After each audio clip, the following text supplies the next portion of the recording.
ચટણી તો તમે ઘણી ખાધી હશે. તમે આવી એકદમ સ્વાદિષ્ટ, એકદમ ચટપટી અને સ્વાદ તો બિલકુલ દાદી નાનીના હાથનો. ફ્રેન્ડ્સ, આજે આપણે બનાવીશું જૂના જમાનાની વિસરાઈ ગયેલી એક વાનગી, જે તમે એકવાર ખાશો ને તો તમે શાક તો ભૂલી જ જશો. તો આજે આપણે બનાવીશું ડુંગળીની ચટણી. જે રીતે આપણા દાદી અને નાની બનાવીને ખવડાવતા હતા એ રીતની આપણે ચટણી બનાવીને તૈયાર કરીશું. આ ચટણી તમે જો એકવાર બનાવશો ને તો જ તમને ખ્યાલ આવશે કે આપણે દાદી અને નાની આમાં તે શું એવું એડ કરતા હતા કે આપણે શાકની તો જરા પણ જરૂર પડે એમ ન હતી. ચાલો આજની રેસીપી શરૂ કરીશું. તો આજની ચટણી બનાવવા માટે આપણે લઈશું 15 થી 20 નંગ લસણની કળી, આદુનો ટુકડો, 2 લીલા મરચાં. ફ્રેન્ડ્સ, હું તીખા મરચાં લઉં છું.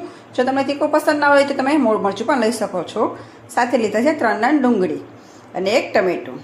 આ સિવાય આપણે ચટણીમાં અમુક વસ્તુ એવી એડ કરીશું ને કે તમારે શાકની પણ જરૂર નહીં પડે, એટલી આ ચટણી બનીને જોરદાર તૈયાર થશે. તો આપ મારો વિડીયો સ્કીપ ના કરતા. જો તમે સ્કીપ કરશો ને તો તમને ખ્યાલ નહીં આવે.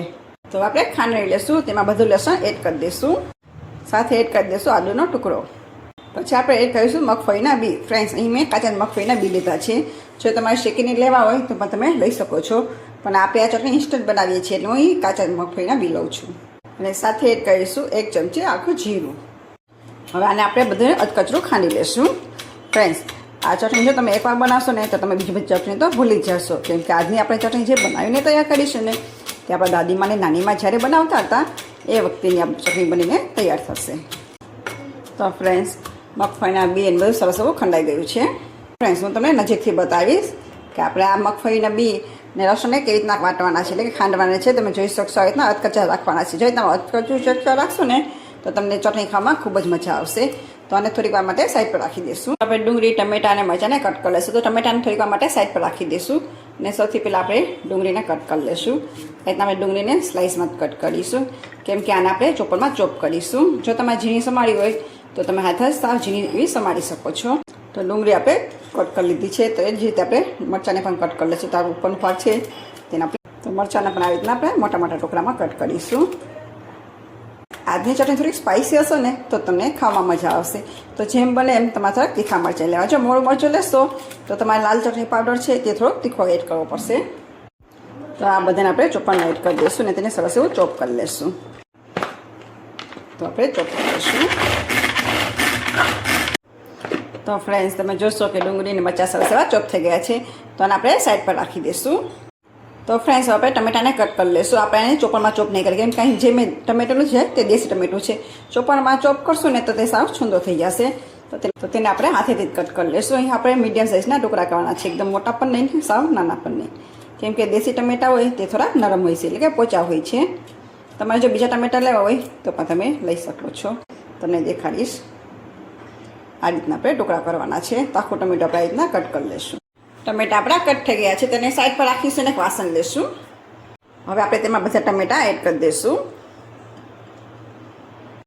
મગફળી લસણનું પેસ્ટ, એટલે અધકચરી પેસ્ટ જે આપણે બનાવી હતી તે એડ કરી દઈશું. અને સાથે એડ કરી દઈશું ડુંગળી અને મરચાં. એડ થઈ જાય પછી આપણે તેમાં એડ કરીશું લીલા ધાણા.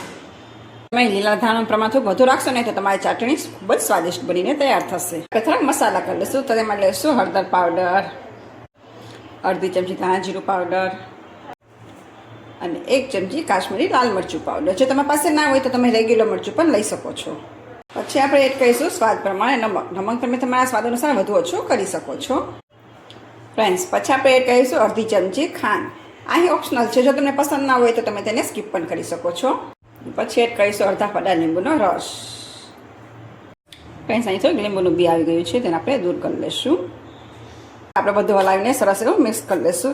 ફ્રેન્ડ્સ, તમને એમ થતું હશે કે આપણી ચટણી બનીને તૈયાર છે, પણ ના ફ્રેન્ડ્સ, એવું નથી. આ ચટણીને આપણે હજી અઠવાડિયા સુધી સ્ટોર કરીને રાખવાની છે. તો એના માટે આપણે હજી એક અલગથી પ્રોસેસ કરીશું. તો બધું સરસ એવું મિક્સ થઈ ગયું છે. ફ્રેન્ડ્સ, છે ને જોતાં જ મોંમાં પાણી આવી જાય એવી આપણી ચટણી. ફ્રેન્ડ્સ, હવે આપણે વઘારી લઈશું. તેમાં 2 ચમચા જેટલું તેલ એડ કરીશું. અહીં તેલનું પ્રમાણ આપણે થોડું વધુ રાખીશું. તેલ આપણું ગરમ થાય એટલે તેમાં એડ કરીશું રાઈ. અહીં જો તમારે જીરું એડ કરવું હોય તો પણ તમે કરી શકો છો. અને સાથે જ આપણે મીઠા લીમડાના પાન એડ કરી દઈશું. થોડીક આપણે હિંગ એડ કરી દઈશું. હવે આ ગરમા ગરમ વઘારને આપણે ચટણીમાં એડ કરી દઈશું. તો આપણે ચટણી હલાવીને સરસ એવી મિક્સ કરી દઈશું. તો ફ્રેન્ડ્સ આપણી ચટણી બનીને તૈયાર છે. આ રીતના જો તમે તેલનો વઘાર કરીને એડ કરશો ને તો આપણી ચટણી છે તે લાંબા સમય સુધી રહેશે અને જલ્દી બગડશે પણ નહીં. તો ફ્રેન્ડ્સ અહીં તમારે જેમ બને તેમ થોડુંક તેલનું પ્રમાણ વધુ રાખો અને બને ત્યાં સુધી તમારે સિંગ તેલનો જ ઉપયોગ કરવાનો છે. અહીં મેં સિંગ તેલ લીધું હતું. જો તમે બીજું તેલ વાપરતા હોય તો પણ તમે લઈ શકો છો, પણ બને ત્યાં સુધી આપણે સિંગ તેલનો ઉપયોગ કરવો. આપણી ડુંગળીની ચટણી બનીને તૈયાર છે. તો ફ્રેન્ડ્સ તમે મને કોમેન્ટ બોક્સમાં જણાવજો કે તમને આજની મારી રેસીપી કેવી લાગે. અને આપને જો મારી રેસીપી પસંદ આવી ગઈ તો એક લાઇક કરજો, શેર કરજો અને હેતાસ કિચન સબસ્ક્રાઈબ કરવાનું ના ભૂલતા. તો ફરી પાછા મળીશું નવા સ્વાદ સાથે, નવા વિડીયો સાથે. ત્યાં સુધી આવજો.